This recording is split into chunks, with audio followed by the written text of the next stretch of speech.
Hello viewers, আসসালামু আলাইকুম। মজাদার রান্নাঘরে সবাইকে স্বাগতম।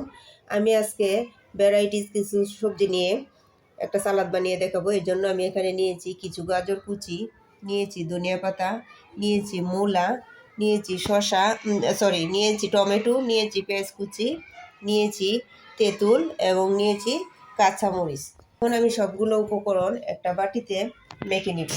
প্রথমে দিয়ে দিয়েছি আমি এখানে পেঁয়াজ ও কাঁচামরিচ কুচি এবং দিয়ে দিব পরিমাণ মতো লবণ।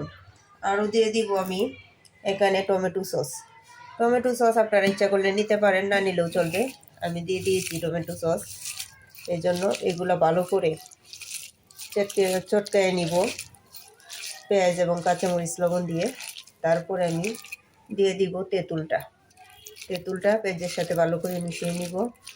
এখন আমি একে একে সবগুলো দিয়ে দিব। প্রথমে আমি টমেটো দিয়ে দিয়েছি, এখন দিয়ে দিয়েছি মূলা, গাজর, ধনিয়া পাতা।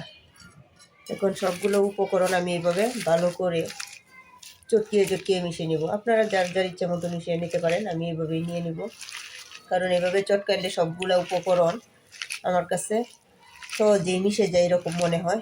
এখন আপনারা আপনাদের মতো করে মিশিয়ে নিতে পারেন, কে কীভাবে করবেন সেটা আপনাদের ব্যাপার। যাই হোক, সবগুলো উপকরণ মিশানো হয়ে গেছে। ভালো লাগলে আমার চ্যানেলটা সাবস্ক্রাইব করে পাশে থাকবেন। আল্লাহ হাফেজ।